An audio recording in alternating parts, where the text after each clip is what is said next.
We'll start with John and then go to Ben. Sean, start you off the way I did with Evan. What was it like going into today's selection show, knowing that you guys weren't just going to host, but you were going to be a national seed? And what was it like to see Tennessee as the 3 and know that folks are coming to Knoxville to take on you guys? Well, it was very exciting. It's kind of the same thing as Evan said. 2 years ago in 2019, we were, on the bubble. And I remember watching and we were all nervous, trying to figure out if we were going to make it or not. And this time around it was a little different because we knew we were in. We just had to find out who we got in the regional, and I think we're pretty excited about what's coming. Yeah, Sean, what do you think you can take from that week in Hoover and apply it to this weekend? What do you think you learned about your team? Maybe something you didn't know about them going into Hoover, or do you feel like you can just kind of build off of last week? I think momentum. We're playing really good baseball right now. We're showing up to the field with a lot of confidence. And kind of the same thing that Pav has said in the past in one of his interviews, we don't quit. We're going to play, the minimum of 9 innings every time we play. And, we got some guys out there this week that we're going to need in the long run in a postseason run. I thought Camden Sewell was excellent when he threw. We got guys like Rackers out there, Mabry out there that we're going to need in the long run. So it was good to see those guys out there. Well, Mike and then Troy. First off, I wish a headband looked that good on me. That's frustrating for me. Yeah, Sean, what do you remember about 2019 and that experience at North Carolina, just going to a regional and the kind of the environment, the atmosphere, and how do you expect that to help you guys this time? Yeah, it was crazy, because none of us had been there in that situation before. There was, we went to North Carolina and there was a lot of blue in that stadium. No matter who, even if their team wasn't even playing, there was still a lot of people there. But yeah, it was fun, especially since none of us had been in that situation before. We learned a lot of how to, control our emotions in a big time situation.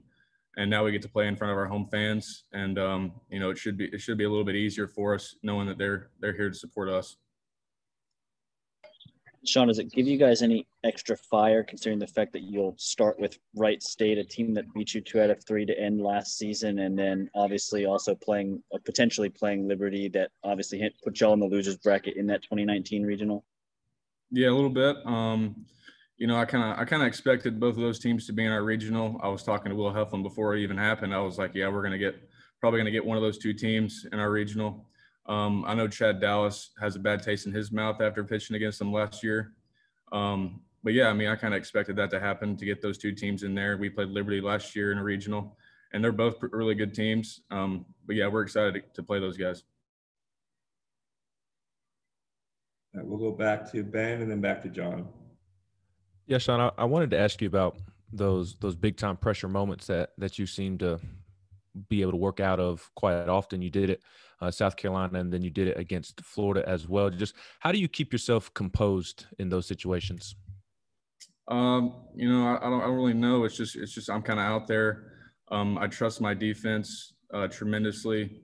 It's all, and the coach preaches that it's always the next pitch, win the next pitch, and good things happen when you focus on the one pitch at hand. And then I wanted to ask you about Frank Anderson and his mound visits. It seems like more often than not, you tend to be able to get out of a jam when Frank comes out there and speaks to you or another pitcher. Why do you think that is? Because he has a sense of calm about him. He comes out there, he'll crack a joke to you, and he kind of calms you down in a situation like that. The whole info comes in there. They're all laughing about his joke that he brings out there. It kind of calms all of us down and helps us breathe in a big time situation like that. Sean, with your appearance yesterday, you become just the 3rd ever to make 30 appearances in a season, matching Todd Helton. There's only one pitcher in Scott Drucker who's made more than you with 32. And I'm just wondering, how are you holding up, and what does it mean to you when you are sharing some company with some guys that have had some outstanding work of their own for this program? It's amazing. It's, you want to be available for your team as much as possible. And I can, credit that to Q, our strength coach, Coach A, having me ready at any point. And I love being the guy that, comes in high pressure situations. And I'm glad that they trust me to do that. And, there will be a lot more, high pressure situations that come down the road as we make this postseason run. All right, we'll finish with Troy. Sean, you obviously walked into a program that was pretty down when you were a freshman. Did you ever expect that you'd be sitting here as a senior with the opportunity to host a regional, the opportunity to host a super regional, and kind of everything that comes with it this weekend?